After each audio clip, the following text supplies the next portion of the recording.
As we start, to go to the final part of this program, one of the things that has come through social media and the questions about what's your vision of Nairobi and how do you push back people to say, look, Sakaja does not know the issues of the people of Nairobi. How would I not know the issues of the people? That you're a cool kid.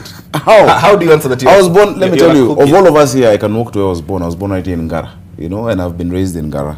I've been in Nairobi all my life. I've lived in both sides of the city, whether it is Embakasi, Maradaima, Hurlingham, etc. I've been a leader in the city, and I thank the people of Nairobi for having given me the opportunity to serve them as senator and as a member of National Assembly. When I've been in those two houses, I've understood the assignment. When I was my brother's colleague in the National Assembly, you remember, I brought almost the highest number of bills. The only person maybe would be Millie Odhiambo, who also brought a similar number, addressing the issues of the people of Nairobi then, before being an elected leader, including issues of 30% procurement opportunities for young people, employment authority, etc. I understand those issues, and I thank God. Shakespeare says, truly wise is he who learns from another's mishap. I have studied the government of Governor Kidero, what he succeeded in, what he's not able to do. I have understood the government of Mike Sonko, what he was able to do with his intentions, what was not able to be done. I've looked at the NMS, and I think I'm best suited, as having played that oversight role, to actually provide those solutions. So I have been, there as a leader, and my people, they know the difference between what you're trying to No. It's just a bit of pushback. There's always a fight in Nairobi, and we'll go to the next county, between, is it a business hub, is it a home for the citizens of this country? What we want. Where do you lean mostly, and how would you frame that issue so that people understand your candidate a bit more? Like, are you in this Nairobi to make it a business hub so that we are all, attracting all those international conferences, in Nairobi to fix, this Nairobi for the residents, the many residents? Nairobi is like an elephant that is really big. Depending on how you touch it, you'll describe it, it's soft when you're touching the ears, or it is long when you're touching the trunk. It depends on where it meets you. We want to give people of Nairobi a city of order and dignity, opportunities and hope for everybody.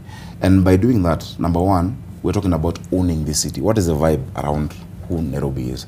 The whole world wants to be here, geographically properly situated, a regional hub, an economic hub, a place of opportunities. Those opportunities must be economic. But for you to create that, you must have ownership. The people of Nairobi must know that this is our city. Okay. When you ask them, for instance, when you're doing your chama in your estates, and that's why I want to involve resident area associations, who is going to be treasurer? They're very specific. No, it can't be Babakamau, it must be Mama Otieno, whatnot.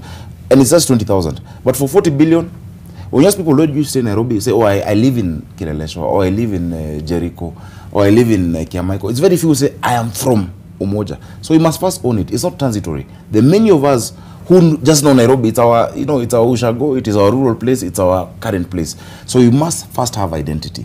Once we have that and you take ownership, and I want to have participatory leadership, I'm going to work with the area resident associations. The people of Buruburu know the solution.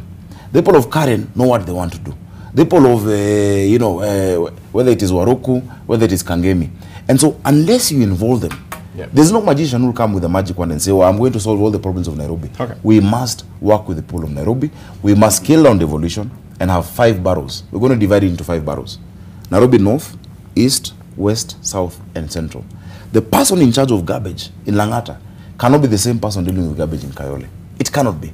Because even for accountability, when you ask them, what is happening in Westlands on this issue of potholes, and they tell you, I'm sorry, Governor, I was dealing with a crisis in Upper Savannah or in Donholm. It cannot work. We must scale it down and have city managers. So we're going to have 5 city managers in Nairobi, God willing, if we win this election, and I hope we will, if the numbers you said are true. And those 5 city managers will be reporting to the chief city manager, who I hope my deputy governor will be. Okay. He will not just be sitting reading newspapers and eating mandazi. He'll have an actual role, and that's why he picked James Mushiri. Abdulswamad, yes, it's announcing the cabinet. They know Mushiri is Merani, mate. Okay, wait. Abdulswamad, the same question, that, your ancestry in the field, like, son of a former minister, you're, a cool kid, you do not know the issues of the people of Mombasa. How do you answer to that? I want to tell you a small part of me. When I first vied for being a member of parliament, and I got a lot of skeptics who said that you only got those votes courtesy of the name of your late father. And God bless him. I mean, he's been an anchor in my life even till today. But at the end of the day, I inherited certain areas in my constituency at that time were not in his area. They were not part of Mvita constituency. But the second time when I vied, the amount of votes that I got were probably amongst the highest anyone has ever been able to get. No other single person was able to get the amount of votes that I was able to get in my constituency, regardless of any seat that anyone vied for. How many votes did you get? Our population is not the same as yours. I'm wondering what you okay. But no, I mean in Mombasa, in my constituency, no one else was able to get that.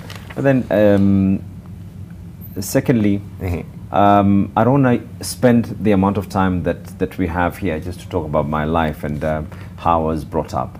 But I can tell you one thing. One of the first priorities that we have for Mombasa is nothing else except money. First priority, second priority, third priority, we have to be able to rejuvenate the economy.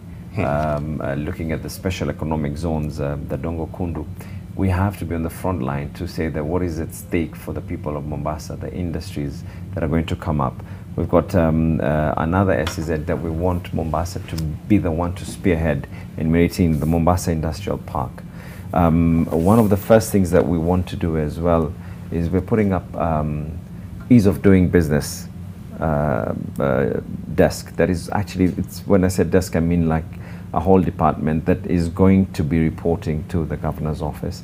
And that ease of doing business is if any single person, local or foreign investor wants to come in, that role is a young person is going to be able to guide you through, this is what you need, these are the licenses. We remove every single bottleneck that is going to be there, the red tapes that are going to be there. And we say that this is what we want you to be able to do. You want to invest in this, we're going to be able to give this to you. And we hasten that process. But in the process of it all, we are going to have, you know, what he calls barrows. Ours are similar to what he's talking about, but we are referring it as Serikali Mitaani. We want to take services right down to the grassroots. And one of the things that is going to do is we want to create a database. Who are our artisans? Who are the people that we've been able to educate in welding? Who are the people who have a degree in law? Who are the people who can be draftsmen and everything else? And one of the pre-requests that we're going to give to these people who are going to be investing and we're removing all these bottlenecks is we're going to give you this database.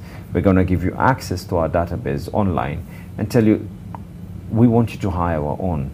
And when I say our own, it's always referred, you know, on a tribal basis. I mean our own, any single person from Mombasa, regardless of your tribe, your religion, your color, or anything else.